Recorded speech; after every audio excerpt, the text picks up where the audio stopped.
Welcome to the Impact Show. Today is May 18th, 2017, and this is episode 2 of our 24-part series. I'm Bob. And I'm Nick. Welcome to the Impact Show. Everything we do here is to help marketing and sales leaders be successful, overcome obstacles, and create breakthroughs. That's how you create an impact. I'm Bob. Today, and as we are with every episode, this is live on Facebook, and then it will be repurposed on our blog. It will be repurposed on iTunes, and it'll also be a show on YouTube.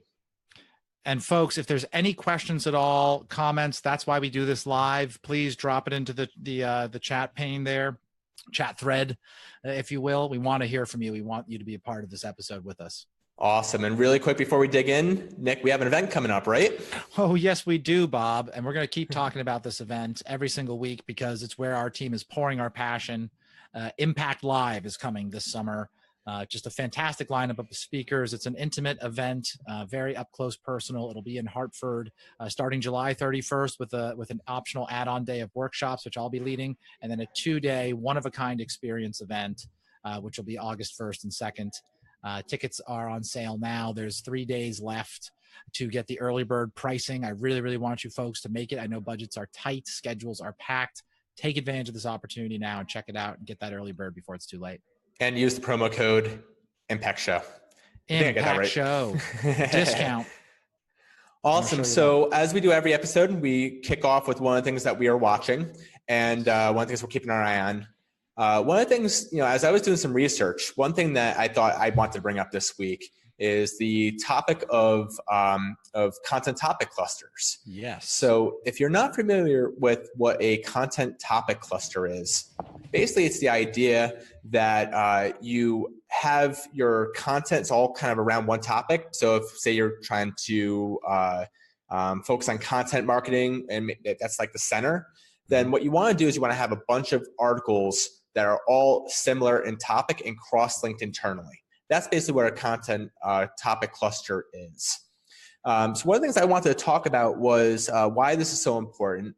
As we know, SEO is extremely competitive. There's a ton of articles all ranking for the same thing. If you really want to be recognized by Google and have a chance for ranking for competitive keyword terms, like we all do, then we need to find the ways to better optimize our site. And this is a simple thing that anyone can do to better optimize their site for a specific content area or topic area that they want to get found for. And then one thing that's important to note is that you don't have to have the same keyword term in all the articles that are kind of like in that hub and spoke model around what that main topic is. So, some examples might be that if the main topic is content marketing, then you might want to have things around maybe digital marketing style guides or blogging tips or ways to hire freelance writers. And everything kind of around that same content marketing topic will help your site have more authority around that topic. It means all articles will get found more. It's really interesting, Nick, too. We did this at Impact, I think a little bit more unknowingly, where we knew we wanted to rank for a whole bunch of different terms. And actually, I'll give an example. Obviously, we do a lot of work with HubSpot, and a lot of our clients have HubSpot. So when people are searching for HubSpot, we want to be found. Yeah. And obviously, it's kind of tough to compete with HubSpot, right? So if we can get ranking number 2 or ranking number 3, but we were working on all this, all these topics around how to do HubSpot better, and we created a whole bunch of articles. So if you Google pretty much anything HubSpot, there's a very good chance that we're going to get found. So that's how we did it, and we had a ton of success with it. So it's something I would definitely recommend. If you haven't experimented with at your company and you're looking to get more visitors from organic search, content topics, and HubSpot has a great report that's out as well. So if you're not familiar, or actually we'll put that in the show notes, but their HubSpot research, their report. Yeah, topic clusters are here, man. The idea of doing, having pillar pages and building off of different topics from that it has arrived. So I'm glad that you picked that to summarize there, Bob. People need to get up on that for sure. Absolutely. So Nick, what's one thing that you're keeping your eye on this week? Oh, I got one for you. I got one for you guys here. This is pretty fresh. If you remember my first one, what came up in my feed was from like 2 years ago. The whole point of us saying what we're keeping our eye on is supposed to be like really fresh. So this one is from literally 3 days ago. For those of you folks who follow TechCrunch, this article just came out. Is that Facebook is cracking down on fake live videos, folks. I thought this would be very relevant given our format and what we're experimenting here. The gist of this, folks, is that once this live format came out and people wanted to use it obviously you could think the challenge being, well, how do I generate enough live content myself and so on to take advantage of this channel and be present and take advantage of the buzz. Websites like BuzzFeed and other channels were putting up static images or things that changed very slowly, but there's nothing else that was really worth being live about it. Like a countdown, for example, was called out. And so Facebook updated their policy that made it so you couldn't do that anymore, and they'll actually punish you and reduce your visibility if you take advantage of that medium and don't provide something interesting. And as it says in this article, which I think we believe in, is the urgency, unpredictability, and on-screen action is what draws people to live videos and keeps them watching to see what happens next. So if people think, well, most live videos are nothing but just noise or somebody trying to put something very low maintenance into the channel, they're not going to watch live videos again. So I pointed this out, Bob. I wanted to bring this up to our group here because we know this is what happens if marketers don't respect what their users want in whatever channel. Just because Facebook Live is the next new thing doesn't mean you can pull some of these antics that your users probably don't want. You got to stick with, what do my users want? If I'm going to put something out, do the users like it? And that's what we are asking even our own attendees of the show. Do you like this? Would you like to see more? Do you want Bob and I in a bunny costume? We need this feedback, folks, because we want to use the full medium of live. We're experimenting with it, but Facebook's going to crack down if you put up crummy content users don't want, just like Google cracked down with SEO if you put out crummy content that users don't want to search for. So keep bunny your eye costumes. out. Bunny costumes. It's just we're just brainstorming here. Let's put it in the backlog, Bob. Someone's going to hold us to that, and I think we'll probably end up having to wear bunny costumes on our Easter episode next year. Let's put a challenge in front of it. If we hit a certain goal. Great. So every episode we have a topic of the day, and the topic of the day today is developing your vision for growth. Yes. So before we jump into that, we want to remind everyone this is a live episode, and we are absolutely looking for interaction. So in the chat pane below, ask your questions, and we will address them at the end of the show.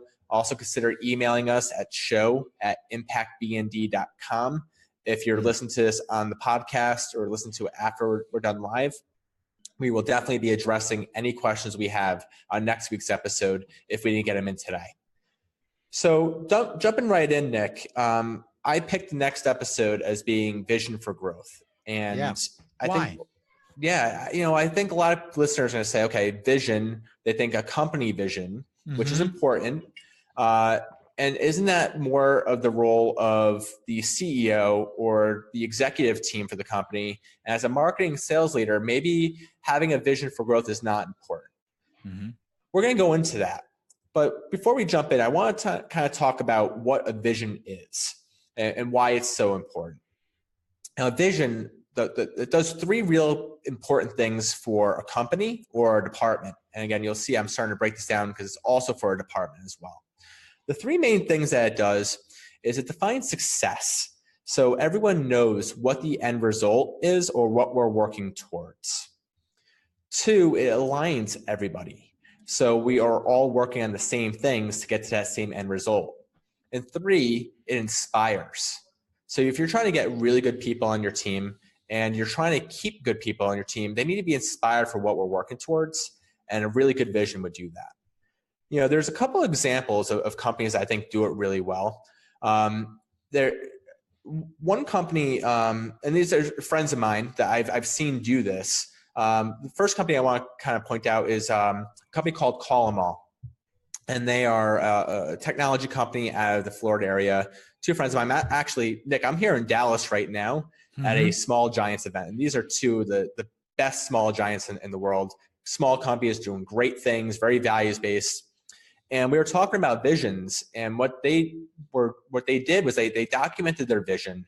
And one of the things they had on their vision was they wanted to have a free open source software that was available, and it helped get the reputation out there. It was a very helpful open source platform.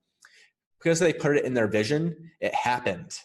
And they shared it with their team. They had a few people, even a nights and weekends side projects, they made it happen. And their vision was coming to life. And that's what visions will do, is when you put things in there, things just magically end up happening because everyone knows that this is what we're trying to do, and they start working towards it. Yeah. So I thought that was a really cool story that they shared that. And that's a practical thing. It wasn't like to be the best in class, whatever. It's saying we want to get something done. We want to have this thing happen and be available. That's reasonable. That's tangible and very practical to have that in place before you embark on anything. So there's another really good company that is really known for their visioning, and I would recommend that everyone checks out a company called Zingerman's. They're in the Ann Arbor area.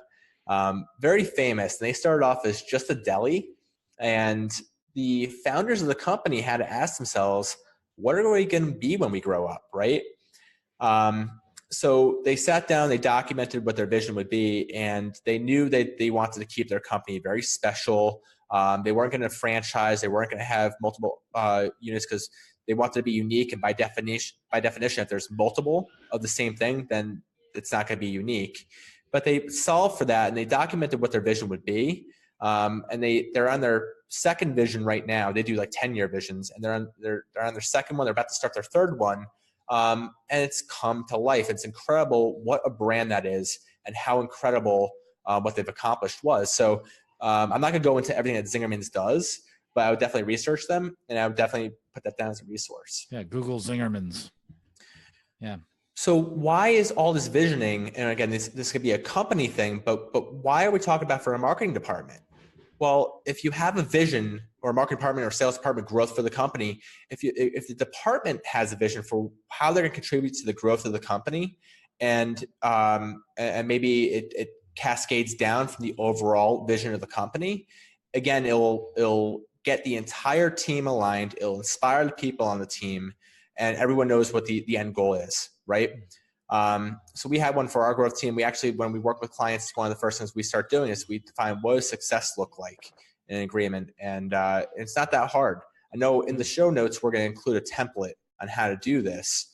But it's important to get everyone aligned in the same direction for what a vision is. Hey, Bob, quick question from the audience that I think is relevant to what you just said, that we've done this before. Christo Faru asks, should the company vision for growth, particularly for online, be based on KPIs and stuff like that? I would definitely include those. I wouldn't get too detailed. I would get to the end goal a little bit more, like what metrics matter most. Probably more of your trailing, your end result indicators. And then what you'll do is you'll monitor your leading indicators on your way to growth, right? Mm-hmm. But at the end outcome, you're going to say, maybe we have 100 customers who rave about us, right? And that's important. So how are we going to get to 100 customers? Well, what does our website look like? And how are people engaging with our brand, engaging with our content? These are things to include in your vision. I like that top line. Let's get 100 customers sourced via our website. That has a number. It's definitive, but it's tight enough to be a vision, and it's open enough for the teams and departments to take their own sub goals and things off of that. It can be accomplished in a variety of ways. Another thing to include in your vision is what are people saying about your brand? If you're working on developing a brand and ultimately getting to something that people care about and love, and you're attracting a large audience, what does your brand stand for? What does your content stand for? How are you helping people? How are you solving problems that no one else has solved before? What's very unique about you? How are you differentiated? These are all things to include in your vision for what the company is going to be. Some tips also when you're building this, write it as if you've already accomplished it. So if you're developing a 3-year vision, which I tend to recommend, I like 3-year visions. They're far enough out there that you can work towards it, and you're not going to accomplish it all at once. But it's also not like a 10-year where it's so far out that people can't see it, right? So I tend to like 3-year visions. Some people's career 10 years, the way people move around and stuff like that, they can't even see themselves being in the organization in 10 years. Exactly. Yeah. Exactly. So write it as if you already accomplished it. Write it exactly what your company looks like 3 years from now, or write exactly what your growth program looks like 3 years from now. What does your marketing look like? What does your sales team look like 3 years from now if you've accomplished it? One story I want to share, and this is part of the reason why I'm so strong on visions. And this is going to be very, very transparent. So I hope that's okay. I don't know if I can handle it, but I'm going to try. Nick, this is before your time when you're at Impact. But if we go back into to 2015, and I know some people have seen me talk about this, but 2015 wasn't the best year for Impact. We were turning over a lot of our team. And thus we were turning over a lot of our clients. We were losing money month over month. So we weren't growing, we were shrinking. Excuse the cough. This is a live show. Can't edit that out. Live. We were not doing the things we wanted to do, and it was very frustrating. I give complete credit to turning around the company and getting back on the growth track to a single moment when I started working on a vision for not only what the company was going to look like, but how we were going to grow the company, what growth looked like for the company. I didn't just force it on the organization. I ended up sharing this is what I see to the company and asked for their feedback and got everyone bought in, and some people contributed some things that I thought were great. So we added to our vision. There's a nugget. Get people involved, that you don't have to come out of the ivory tower and say, here's my draft. You got other people's inputs on it and refine. Yeah. I mean, obviously the leadership team had a lot to say with that. Well, we had an all hands meeting. We had everybody in the company participate. You could do this with your entire department, your entire team, have everyone get involved and talk about what does growth look like for the company. And it's amazing. Excuse me with the coughing here. I don't know. I'm getting lucky. I've been recovering from a cough. So I've been waiting for that to happen to me, but I'm lucking out today. I'm talking so much, my throat's getting dry. You got to hydrate, man. You got to have a weird, funky drink to drink like I do. I thought you were drinking vodka. I know. I mean, no, it's just a decorative bottle. I thought you get a hoot out of it. It's got a little bit of Crystal Light and water. That's all we're talking about. Love it. Yeah. Love it. So Bob and I drink afterwards. That's beside the point. So we were at this bad time, and the single moment that I think turned everything around was we put this vision out there. We had everyone participate. Everyone was bought in. We were gung ho. The next quarter, right after that, we knew our short term. We were able to base our objectives off of it. The next quarter was the best quarter we ever had. And then the quarter after that, which is the first quarter of first quarter of 2016, was significantly better than the last quarter of 2015. And we've been on a growth trajectory ever since. And the reason was people needed to see where we were trying to get to. Maybe people had assumed in their heads, this is where we're trying to go. And they saw something completely different. They saw the program, they saw our marketing, they saw our sales in a completely different way than we saw it. And they were confused on where we were going. So they didn't see how they fit in. They weren't able to help. And therefore they were leaving. By just getting this one single document in there and having that vision out there, everyone knew this is where we're going. It got us completely on the right track. Our marketing changed, our sales changed. One of the most powerful things that we ever did. There's all these little things you do throughout the day that people have discretionary inputs and times. And there's things that I can do that can align with that vision. If I just knew that that's what the rest of the team wanted and needed from me, I could slightly modify my behavior and what I suggest for a prospect or client to do next with that vision in place. So I think you get so much more efficiencies from that, Bob. Yeah, exactly. So some steps on starting your vision. If you don't have one already for your growth program or for your company, either one, completely fine. But just take a piece of paper and start writing down. There's just write. Don't stop writing. Get everything out of your head. What do you see? What does success look like? What do you want to accomplish? What do you want the brand to look like? Just start writing everything down. Just free form as much as you possibly can. That's step one as a leader. Then what you do is you can polish that up. You can go through and edit it a little bit, and then bring that to the rest of the leadership team or some of your most trusted people on your marketing sales teams and start talking through, this is what I see, and get their feelings on that. They might have some objections, but as a leader of a department or leader of a company, there's no consensus, at least in my opinion. I don't think that this is up for vote or people, if you're the leader of the company, it's your job to point the direction that this is where we're going. If you're in charge of the marketing sales department, sales department, growth of the company, it's your job to say, this is what I see and this is where we're going. Yeah. But how do you strike that balance, Bob? Because I completely agree. And sometimes I think that's what kills this whole process is they start turning it into a committee thing and then nobody has a strong opinion and nobody's taking the leadership role. But at the other side, you want to get teams buy-in, you want to get their input and stuff like that. And people get bought into things they feel that they have a stake in. How do you strike that balance in deciding when you're going to go play the leader card on some of those things? Yeah, great point. And I think if we go back to the last episode, you go to the why. And you start explaining why is this so important and get people bought in that way and have them contribute their ideas. If they have good ideas, be willing to include them. But if they're not great and they're different than the vision, if they want to go in a different direction, then have your reasons why we're not going to go there. Once you decide that this is what we're doing, everyone's got to be gung-ho on it, and the entire team needs to move completely forward as if it was their own idea. And if they're not willing to do that, then you might have to say, do I have the right people? Do I have the right team? Most likely you probably won't fully have to get to that, but if people are against the direction that everyone's going in, they're not fully aligned, they can't be on the team. Bob, I got a question here for you from Sure. Fenia, I believe. Thanks for commenting.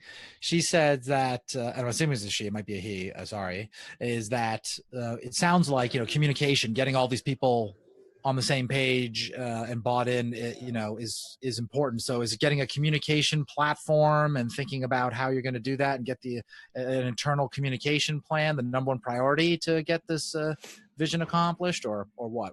How do you think about the communication and the platform and the plan for that?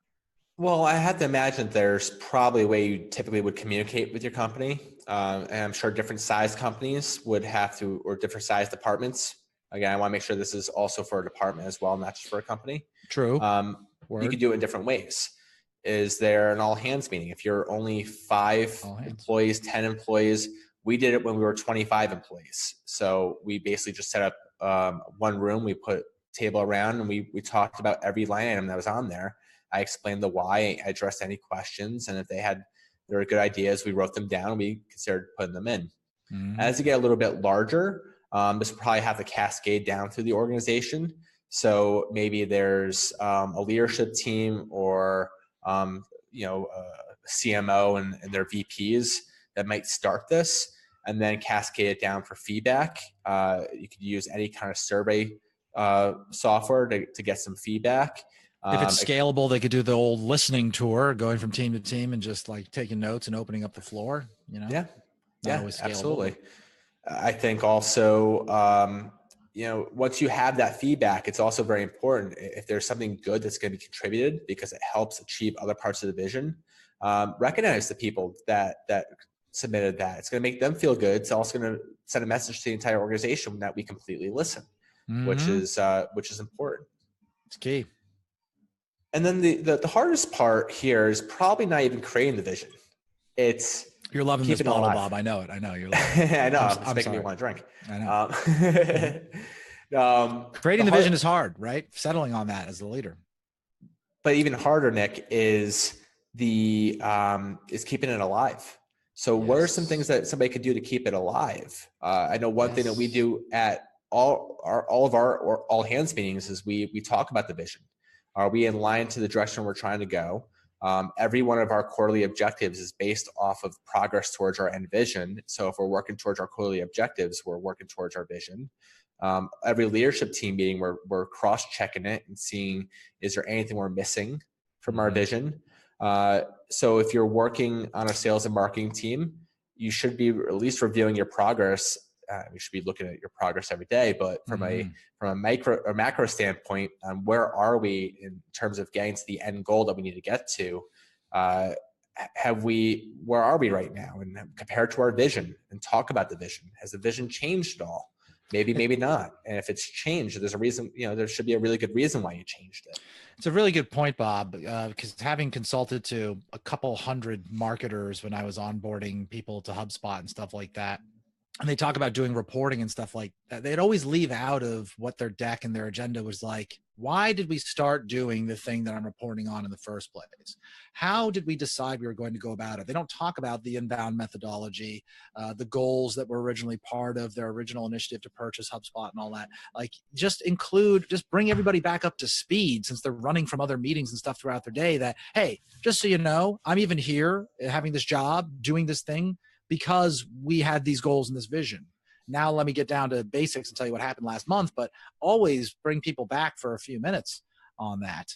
So everybody gets grounded, at least mentally. Sure, they might know what the vision is, but I don't have it loaded up in my mental hard drive right now. So I'm not going to take the information you're about to tell me in context unless you take a moment to remind me. That's it. The Advantage, it's a great book by Patrick Lencioni. It's communicate, over communicate, over communicate, over communicate. You're really going to bring anything alive in your department or in your organization, You just got to keep communicating and drive that point home. That's why we bring it up at every all hands meeting, which we do every month at Impact. Should happen at every department meeting. This is where we are. These are the things that we're accomplishing, and yay, we celebrate the big wins, right? Mm-hmm. And here are the things where we're off track, and let's talk about them. What do we have to do to get back on track? So a couple of my favorite resources, Nick, that I want to mention. There's a book by a guy named Cameron Harold, and the book is called Double Double. I saw him speak at Inbound in, I want to say it was 2015. Maybe it was 2015, maybe it was 2014, whatever it was. There's been a lot of inbounds. There was. That was a game changer for me. And I ended up, I think I got a free copy of his book at Inbound, and I read it, and I've been obsessed with it. And I probably recommended that book 100 times to friends. And he goes through what he calls a vivid vision, which is the same thing as a 3-year vision. And he walks through more steps on how to create that. And we mentioned Zingerman's already today. I would say my other resource that I'd like to mention is look at what they call their 2020 vision, which is what they want their company to look like by the year 2020. If you Google Zingerman's 2020, we'll include it in the show notes, but if you Google it, the PDF comes right up. It's like a 6 or 7 page read, but very, very well done. Yeah. They have a whole consulting arm now where companies, Fortune 500 companies come in to learn how they do vision there. And it started as a deli. So it just goes to show, if you have a deli, you can benefit from having a vision. And if you can stay committed to keeping that vision alive and focusing on that, like, it can become a competitive advantage. Just your ability to articulate and cast vision has been a competitive advantage for this company. And just expand on that, their department's called, and we're not being paid for this at all, but their department is called. I am, but Bob is not. It's fine. It's actually not even a department. It's a separate business they built called Zing Train, where they train people on how to develop visions. And Maggie, who is the principal over there, will actually be at Impact Live. So she'll be in the crowd, and she's phenomenal. I learned a lot from her. So if you come to Impact Live, she'd be a great person who's spraying the pick. I'm glad you brought that up, Bob, just as a reminder that Impact Live is not just some event that we're hawking. It is our attempt to bring to this audience our favorite people on earth in our industry. And you have done a great job of recruiting and cajoling those people to spend time with us in Hartford for a couple of days. So I'm just glad you brought that up again, because there's going to be awesome people there. There's no better way to learn than to get smart people together. That's how I know I learn. Yeah. And, basically I'm taking everyone I've met in my network that I think is really contributed to our growth and helped mold our success. People that are there as speakers, but they're also there as attendees. And it's going to be really cool for me, because these are a bunch of my favorite people all in one room together. But it's going to be really a special couple of days. So I'm pumped for it. It's a takeaway for our audience here, because Bob, you're a good example, I think, in our corner of the business world, for agency partners and stuff like that. Like, Impact's been pretty successful. And I think, first of all, you're willing to admit that you made some mistakes along the way and you learned. But one thing I really like about, you, Bob, and hanging out, why we get to hang out and do stuff like this, because you're reading all the time. You're consuming thoughts and ideas. You're trying to associate with the right types of mindsets. You go to the conferences, you read the books. I try to as well on both those fronts. And now this is like the crowning achievement, is we're trying to create our own opportunity for other people to do the same. So I think that's a little bit of a nugget too. If people are like, I don't get it, I'm not feeling the fuel for vision, maybe it's because you're not filling up the tank. Maybe you got to get associate a little bit more with some of the people who have strong visions and catch some of that fire. Or, just listen to the Impact Show every week. That's simple. That is simple. That's foundational. I have a resource too, Bob, to bring up. And I have the book, Visual Aid Live, is Traction. If you have not heard of this book, you are a little bit late to the party, but I'm just going to reinforce it here. I love talking to a prospective client of ours who says, we've been reading this book, Traction, we're putting together our vision and things like that. And I'm psyched, because I know how foundational this is. It's very approachable stuff. It's been out for a few years. We've had facilitators come to various inbound conferences. A really great resource if you're trying to put together a vision and then a plan for action with your team. I almost just knocked my mic off the table. Well, we would have rolled with it. No worries. All right. So, what type of mic are you using over there? You're in the field. Did you bring the whole podcast mic with you? Yeah, I brought the whole thing. Yeah, look at that, baby. I'm all hooked up. Great. So at this point, let's bring it to the audience. So Yes. Are there any other questions? Are there any challenges in developing a vision? Has your company tried building a vision before? Has your marketing team tried building a vision before? Have you tried defining what success looks like for growth for your company? And have you struggled with it? What questions do you have that maybe we can address right now? And if we'll get to as many questions as we possibly can. So start asking them in the Facebook chat pane. And if we don't get to it right now, we'll answer it on next week's show. And if you're listening to this as a recording, remember it's show@impactbnd.com. Yeah, those questions from the last episode started to trickle in. I'd like to see a little bit more, but just so you know, if you send us questions now, since you're early to the party here, you're getting our full attention. So and you may get some air time here. So Bob, the question while people are thinking and typing, and we do Should we pull in Iris?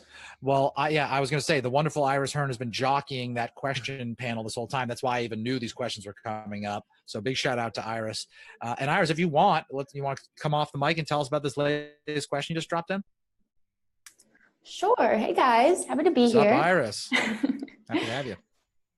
So Andrea actually just asked, talking about the books, she asked you if you have a blog with all the good books you're reading. I know we have the Impact blog, but do you have a specific one that you use? I know Bob's got an answer for that. I have a reading list. I don't think I've ever published that, but people are asking for me to do that all the time. Andrea, my promise to you, in the next week, we will publish an article with Bob's favorite books. How does that sound? Can you believe that, folks? I have the list committed right here. I have a list on my phone. I'll also include there books that are still on my reading list I haven't gotten to yet. There's so many other great books. That would be a great tactic, Bob, because I bet we'll get comments from people who have read those books and give you a proactive review.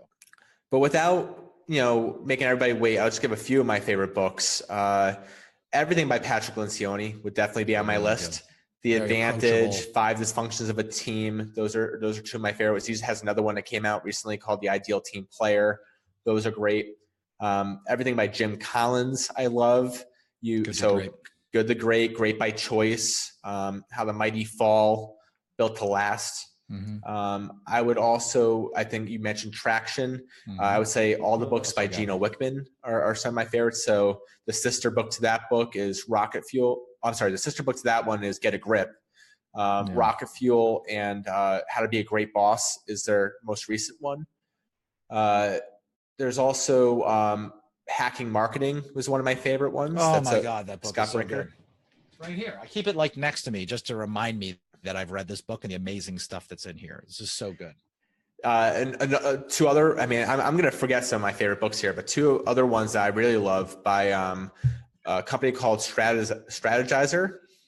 It's Business Model Generation and Value Proposition Design. Yeah. Those two books go together. They're absolutely amazing. There's Agile Marketing by Jeff Julian. The list just keeps going on and on, but I will include them in a blog article. Let me chuck a few into that fire there, Bob, too. I've got them around me. So I would throw down, I already said this last week, but The Ultimate Sales Machine. If you haven't read that, it is built for people who love inbound marketing. This book's it's getting a little bit on in years, but this totally changed. I read it when I was in college, called Never Eat Alone by Keith Ferrazzi. And it's just about building a community and networking and building solid lifelong connections and keeping in touch with people. Really, really good. Baseline Selling by Dave Curlin was one that was recommended to me. That made its rounds around HubSpot. And then Bob, you shouted out Hacking Marketing was just, that book changed me. I have a few more that I have to include. David Meerman Scott has a ton of great books. Real-Time Marketing is one of my favorites by him. Yes. He keeps updating the new rules in marketing PR every couple of years. So that's always up to date and well done. The Sales Acceleration Formula by Mark Roberge. That's another great one. Our friend Marcus Sheridan put out a book recently called You Ask, We Answer. There's a whole ton of them, but we'll publish that. Yeah, I think we should do some more book throwdowns as part of this, man. I love that. There's just been so many great books we've read. So we're going to bring this thing to a close. I will ask if you have any other questions, email us at show@impactbnd.com. And I would love to know what everybody's plan, if I may, Bob, I'd love to know what everybody's plans are for the weekend. What folks are going to plan to do, because we're here in New England when Bob gets back anyways. I don't know what the temperature is over there in Texas, Bob, but I'm trying to keep myself from just melting in front of the audience right now. It is like 90 degrees in Boston right now. So if folks want to give a shout out what folks are up to this weekend, would love to know. What are you doing, Bob? This weekend, I have a wedding to go to. So that'll be my day on Sunday. Wedding season, right? Is it the same wedding? We'll talk about that after. Yeah. And I got my 10th college reunion in upstate New York. So I'm going to try to do a double header on that one. Awesome. Well, this concludes another episode of the Impact Show, where we discussed topic clusters. We talked about changes to Facebook Live, and we talked about our main topic for the day, developing your vision for growth. And next 6 months worth of reading. And we add that in at the end. Yeah. Next week, we'll be talking about how to implement agile marketing to your marketing program. Finally. So make sure you join us next week on Facebook at 1:00, same time next Thursday at 1:00. If you like what you heard, please give us a like, give us a comment, share this episode, help us get the word out a little bit more. If you really liked it, consider giving us a 5-star review on iTunes. And we will see you at Impact Live this summer. Yes. And until next time, get out there and make it happen.